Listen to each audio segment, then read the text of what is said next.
All right, guys, what we're going to do now is we're going to convert 2's complement negative numbers back to their decimal equivalent. So the way we do this is pretty easy. All we're going to do is flip the bits and add 1. So let's take a look at negative 7.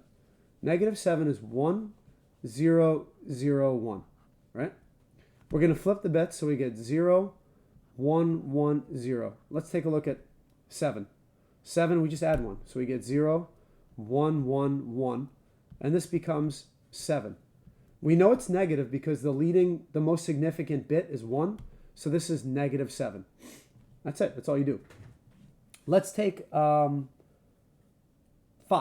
So we have 1, 0, 1, 1. Let's flip the bits.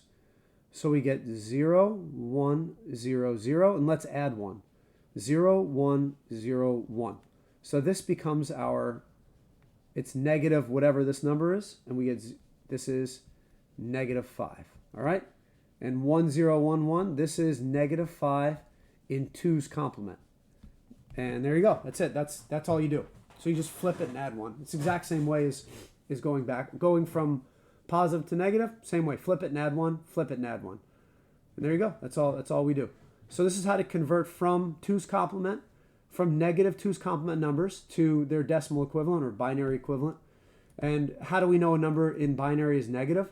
Well, you'll have to know it's in 2's complement, and it'll have to have a 1 at the most significant bit. Okay, that's all we do. We just flip them and add 1, and we'll get whatever number that is. Thank you for watching.